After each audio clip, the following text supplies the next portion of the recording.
Here's a question worth sitting with before we go any further. If you capture the most dangerous woman in a CIA black program, and you have every reason in the world to put a bullet in her and disappear, why would you keep her alive instead? That's the situation Joe McNamara is in as Lioness moves into its next chapter. She's restrained. She's isolated. She's being worn down, not killed. And that single choice, the choice to keep her breathing, tells us more about what's coming than almost anything else in the stories so far. Today we're breaking down why Joe's captors need her alive, what they're actually trying to extract from her, and how this ties into something much bigger than one kidnapping. Stick around, because by the end of this, the simple revenge plot theory falls apart completely. Quick housekeeping before we dig in. This is a theory and analysis video. We're going to walk through the logic of the story, connect it to real tradecraft concepts from the intelligence world, and look at what's actually confirmed about where this show is headed next. If you're new here, this channel breaks down spy thrillers the way an analyst would break down a real operation. No fluff, just the pattern underneath the plot. So let's start at the beginning. Because to understand why Joe is being kept alive, you first need to understand what she knows. Rewind about 6 months in the story's internal timeline. Joe and her team capture a high-value Russian intelligence asset. Almost immediately, the retaliation begins. Contractors show up at Joe's house. Her family is put directly in the blast radius of her career for the first time. But the real gut punch comes after. The CIA discovers that the attack wasn't random retaliation.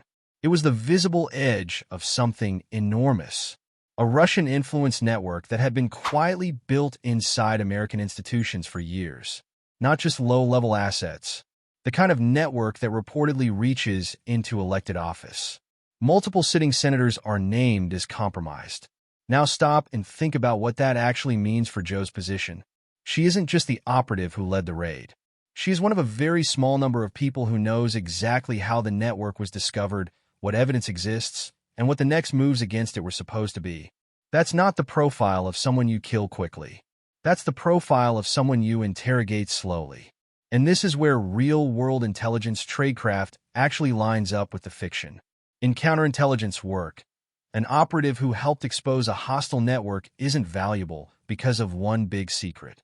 They're valuable because of dozens of small, seemingly unimportant details. A name, a date, a location, a method. Individually, harmless. Combined, they can map an entire counter-operation.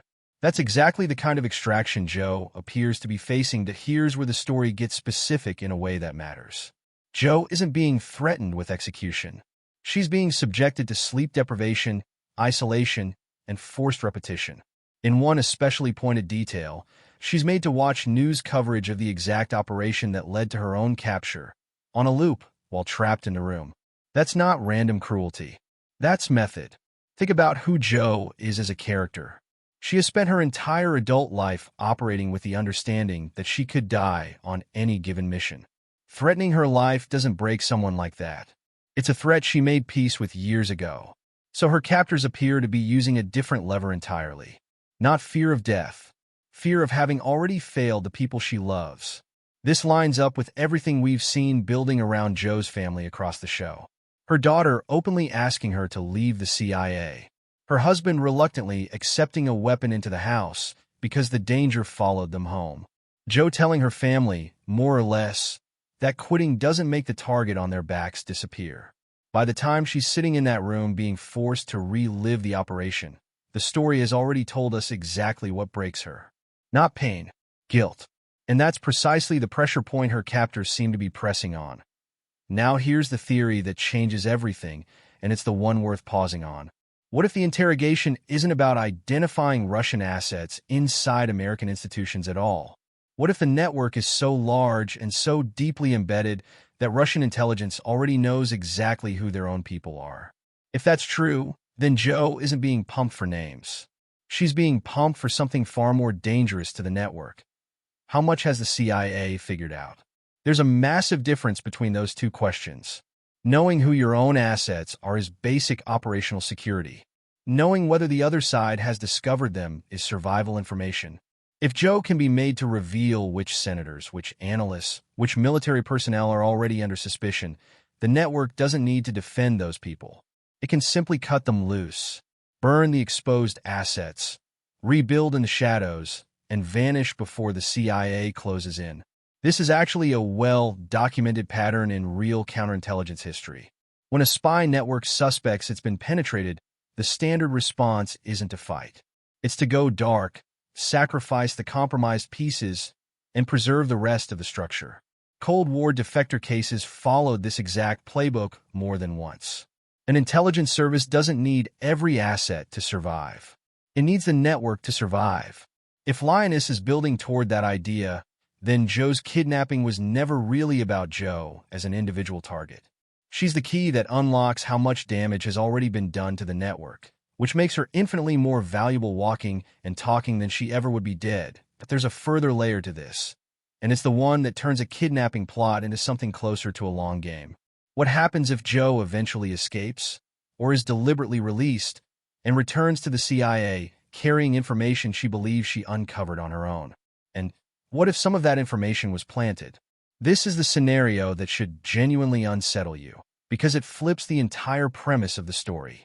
The most dangerous outcome for American intelligence isn't losing an operative, that it's getting one back who no longer knows she's compromised. Joe isn't just trusted inside her agency. She's trusted by the exact people hunting the Russian network from the inside.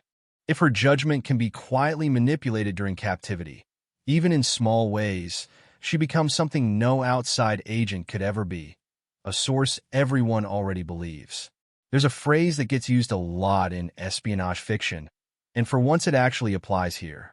The most effective intelligence asset isn't the person who knows the most. It's the person nobody thinks to question.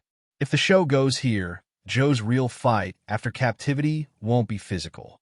It'll be figuring out which of her own memories and conclusions she can actually trust. Now let's talk about the abduction itself for a second, because the details matter. Joe's captors didn't storm in and improvise. They isolated her, specifically searched for and removed her locator device, and moved her to a controlled location. That's not the behavior of an angry cell acting on impulse. That's the behavior of a team that had studied her operational habits in advance and knew exactly what to neutralize first. But here's the theory worth sitting with. What if letting the tracker be found wasn't a mistake at all? What if it was bait? If the rescue team follows a signal straight to an empty location, that's not just a dead end. It's information for the enemy. It tells them exactly how the CIA responds when an operative goes missing, how fast they move, what resources they commit, who shows up. If Joe's captors understand the psychology of the people hunting for her, and there's plenty in the story to suggest they do, then every rescue attempt becomes an opportunity to map the response itself. Joe doesn't have to know she's bait for the strategy to work. The people racing to save her can become the real target of the operation, without ever realizing it. That's the uncomfortable truth sitting underneath this whole arc. An enemy that understands how American intelligence reacts can turn every strength of that system into a vulnerability. Tracking technology becomes exploitable. Standard rescue procedure becomes predictable. The machine built to find threats becomes a machine the enemy can read like a script. Now let's step out of theory territory for a minute and talk about what's actually confirmed, because there's real news here worth covering. Lioness was officially renewed for a third season by Paramount Plus in August 2025, following a nearly year-long wait after Season 2 wrapped in December 2024. Zoe Saldaña returns as Joe, Nicole Kidman as Caitlin Meade, Michael Kelly as Byron Westfield, Laislada Oliveira as Cruz, along with Dave Annable, Jill Wagner, and LaMonica Garrett rounding out the returning cast. Morgan Freeman is also expected to return as Edwin Mullins. Production on Season 3 has already been underway, with filming confirmed as active later in 2025. Current tracking points to a release window in late 2026, with some listings pointing specifically toward October. That would put roughly 2 years between Season 2 and Season 3, a noticeably longer gap than fans got between the first 2 seasons, which suggests Paramount and creator Taylor Sheridan are taking extra time to build out a bigger, more ambitious storyline. Given Sheridan's track record with slow burn, high-stakes plotting across shows like Yellowstone and its spin-offs, a season built around a compromised network inside American institutions, and an operative flipped into an unwitting weapon would fit his usual playbook of turning geopolitical anxiety into character-driven tension. Step back for a second and look at the shape of this whole arc. For 2 seasons, Joe has been the hunter, the one running operations, extracting targets, controlling the field. This next chapter appears to flip that completely. She becomes the operation, not the person running the extraction, but the person being extracted from. And the real tension isn't just whether she survives the room she's trapped in.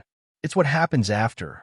If her captors have spent weeks studying exactly how she thinks, what she protects, and what breaks her resolve, then walking out of that room doesn't mean the danger is over. It might mean the next phase is just beginning, and this time Joe might not even know she's still inside it. That's what makes this more than a rescue story. It's a question about trust, and whether the people coming home from captivity are ever fully the same people who went in.so. Here's where that leaves us heading into Season 3. Joe's kidnapping was never a simple act of revenge. It's an intelligence operation with layers still being pulled apart.